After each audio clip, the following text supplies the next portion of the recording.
Assalamualaikum warahmatullahi wabarakatuh. Selamat pagi anak-anak. Apakah kalian semua sehat hari ini? Semoga tetap sehat dan tetap semangat ya belajar di masa pandemi COVID-19 ini dan semoga pandeminya cepat berakhir. Oke, tidak usah berlama-lama, hari ini kita akan membahas mengenai zat aditif dan zat adiktif. Pertama-tama akan kita bahas dulu mengenai zat aditif. Di sini sudah ada gambar mengenai berbagai macam kue yang berwarna-warni dan berbagai macam minuman atau es yang berwarna-warni. Mungkin kalian ketika pulang sekolah atau ketika kalian di rumah sering melihat atau memakan makanan yang berwarna-warni. Nah, biasanya, agar memiliki warna yang menarik dan memiliki rasa yang lezat, penjual menambahkan zat tertentu dalam makanan dan minuman. Oke, tetapi ada pertanyaan nih, apakah makanan dan minuman pada gambar tergolong sehat? Menurut kalian bagaimana? Apakah makanan ini tergolong sehat? Oke, biasanya ketika memilih makanan atau minuman, seseorang akan mudah tertarik karena rasanya yang enak, warnanya yang menarik, aromanya yang menggugah selera, dan kemasannya yang menawan. Agar memenuhi tujuan tersebut, pembuatan makanan menambahkan zat-zat tertentu. Zat-zat inilah yang disebut zat aditif. Oke, jadi apa sih itu kesimpulannya zat aditif? Zat aditif ialah bahan yang ditambahkan dengan sengaja. Ingat, zat aditif itu bahan yang ditambahkan, berasal dari kata addition atau dalam bahasa Inggris addition itu artinya ditambahkan.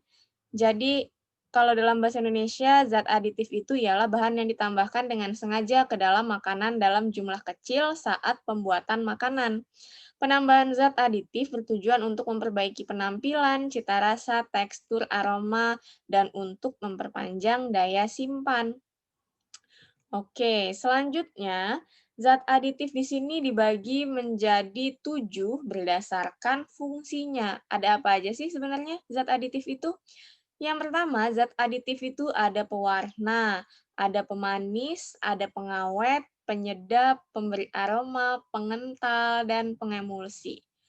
Lalu kemudian zat aditif berdasarkan asalnya terbagi menjadi dua, ada alami dan ada yang buatan. Sebelum kita bahas, tahu nggak sih kalian perbedaan zat aditif alami dan zat aditif buatan? Oke, zat aditif alami itu zat aditif yang bahan bakunya berasal dari makhluk hidup, seperti contohnya zat pewarna dari tumbuhan, penyedap dari daging hewan, zat pengental dari alga, dan sebagainya. Kemudian, zat alami ini pada umumnya tidak menimbulkan efek samping yang membahayakan kesehatan manusia, tetapi sebaliknya nih, kalau zat aditif yang buatan atau yang sintesis diperoleh melalui proses reaksi kimia yang bahan baku pembuatannya berasal dari bahan-bahan kimia. Misalnya, bahan pengawet dari asam benzoat, pemanis buatan dari sakarin, pewarna dari tatrazin, dan sebagainya. Nah, zat aditif buatan ini harus digunakan sesuai dengan jumlah yang diperbolehkan dan sesuai fungsinya. Kalau misalnya disalahgunakan, maka misalnya nih contoh, kalau ada yang menyalahgunakan pewarna buatan dengan menggunakan pewarna tekstil tuh banyak kan ya, di lapangan. Itu, termasuk sangat berbahaya untuk kesehatan. Jadi, kalau bisa atau kalau perlu sebelum kita memakan makanan yang memiliki warna-warna yang cukup mencolok, ada baiknya kita identifikasi dulu, sebenarnya ini zat aditifnya alami atau buatan ya, gitu kira-kira. Oke, langsung saja kita masuk yang ke pertama, itu ada zat aditif pewarna. Di sini dibedakan menjadi dua, tadi ya, pewarna buatan atau sintetis, dan pewarna alami. Di sini Ibu akan bahas mengenai pewarna buatan yang terlebih dahulu. Pewarna buatan ini diperoleh melalui proses reaksi atau sintesis kimia menggunakan bahan yang berasal dari zat kimia sintetis. Udah Ibu sebutkan ya tadi pengertiannya. Warna pada umumnya mempunyai struktur kimia yang mirip seperti struktur kimia pewarna alami. Misalnya apokaroten yang mempunyai warna oranye, mirip dengan warna wortel. Lalu kemudian beberapa bahan pewarna sintesis dapat menggantikan pewarna alami. Pewarna sintetis ada yang dibuat khusus untuk makanan dan ada pula untuk industri tekstil dan cat. Lalu selanjutnya kita beralih ke pewarna alami. Pewarna alami ialah pewarna yang dapat diperoleh dari alam, misalnya dari tumbuhan dan hewan. Banyak bahan-bahan di sekitar kita yang dapat dipakai sebagai pewarna alami. Misalnya di sini ada gambar daun suji atau daun pandan juga bisa dipakai sebagai pewarna hijau pada makanan. Selain memberi warna hijau, daun pandan juga memberi aroma harum pada makanan. Selain itu, ada juga stroberi atau buah naga yang bisa kita pakai untuk membuat warna merah ke dalam makanan. Lalu juga di sini ada jagung untuk memberikan warna kuning. Selanjutnya, saat ini kan sebagian besar orang-orang ini lebih senang atau penjual-penjual di luar sana itu lebih senang menggunakan pewarna buatan untuk membuat aneka makanan dan minuman yang berwarna. Nah, bahan pewarna buatan dipilih karena mempunyai beberapa keunggulan, yaitu misalnya harganya lebih murah dari yang bahan pewarna alami, kemudian praktis dalam penggunaannya, warnanya lebih kuat, jenisnya lebih banyak, dan warnanya tidak rusak karena pemanasan. Bahan pewarna buatan ini sebetulnya digunakan itu harus melalui pengujian yang ketat untuk kesehatan konsumen.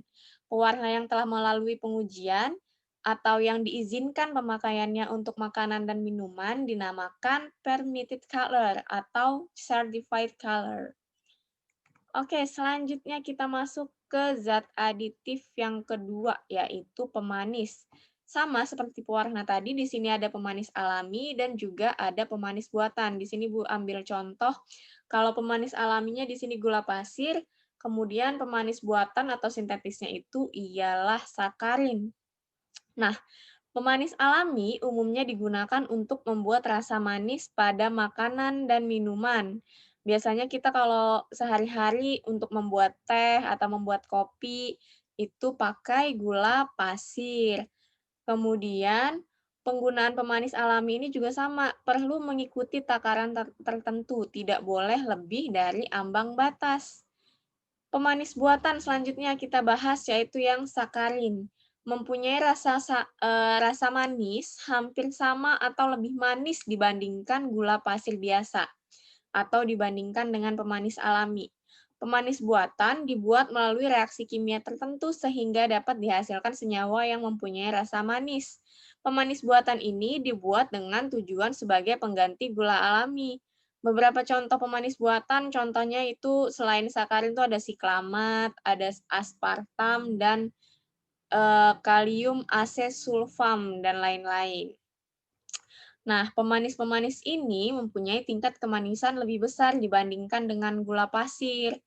Pemanis buatan itu dapat digantikan untuk menggantikan pemanis alami bagi orang yang tidak diperbolehkan mengonsumsi pemanis alami. Misalnya, penderita kencing manis atau diabetes melitus.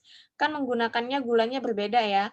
Gula yang dari jagung, biji jagung. Nah, itu kadar pemanisnya atau kadar gulanya lebih rendah dibandingkan dengan yang gula pasir. Sehingga penderita kencing manis atau diabetes melitus itu tetap bisa merasakan manis walaupun bukan dari gula pasir. Kemudian, penggunaan pemanis buatan itu tidak boleh berlebihan dan tidak sesuai dengan jumlah yang diperbolehkan. Misalnya nih, kalau kita banyak-banyak atau menggunakan pemanis buatan itu terlalu berlebihan, maka akan membahayakan kesehatan. Oleh sebab itu, kita harus memeriksa aturan pemakaian sebelum memakai atau menggunakannya. Kemudian ada pengawet. Di sini ada gambar A dan B. Yang gambar A ini ialah roti tawar yang masih bagus, sedangkan yang B ini roti tawar yang sudah berjamur. Menurut kalian, makanan mana yang masih layak untuk dikonsumsi? Yang A atau yang B?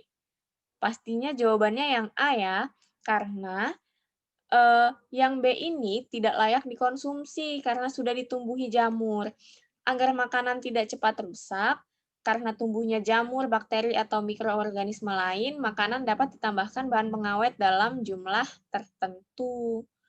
Kemudian pengawet ini terbagi lagi menjadi dua, yaitu ada pengawet alami dan pengawet buatan. Dapat kalian lihat, di sini ada pengawet alami, ada contohnya bawang putih, garam, dan ada cuka apel. Kemudian pengawet buatan, di sini ada contohnya asam benzoat, natrium benzoat, asam askorbat, dan lain-lain. Ini penggunaannya, tabel yang di sebelah kanan ini. Bisa kalian baca sendiri, misalnya contoh, natrium nitrat itu untuk mengawetkan daging, olahan, dan keju. Selanjutnya kita ke penyedap. Nah, penyedap ini coba kalian identifikasi dulu. Di sini gambarnya ada bumbu-bumbu dapur ya, kalau di penyedap alami seperti ada pala, lengkuas, ada kayu manis, bawang putih. Sedangkan penyedap sintetis ini menggunakan, oh di sini gambarnya ialah MSG atau monosodium glutamat. Nah, apakah kalian pernah memasak? Bumbu apakah yang kalian tambahkan pada masakan agar rasanya sedap? Nah, penyedap makanan ini ialah bahan tambahan makanan yang digunakan untuk meningkatkan cita rasa makanan.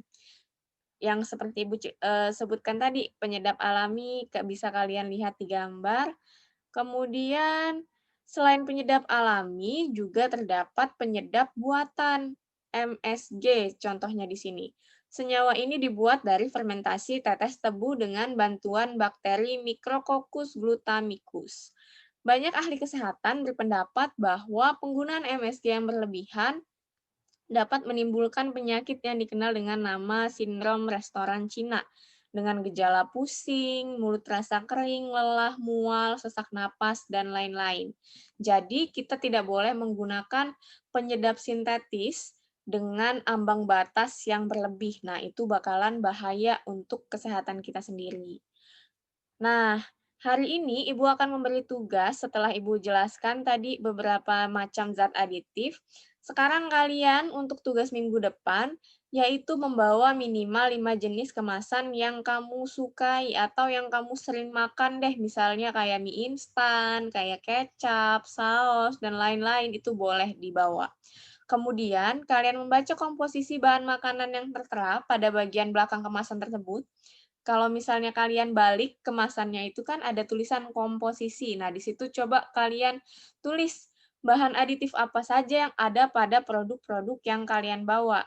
Lalu setelah kalian tulis, kalian tentukan tiap-tiap jenis bahan tersebut termasuk bahan aditif alami ataukah buatan. Nah, ini Ibu kasih contoh tabel hasil pengamatannya seperti ini.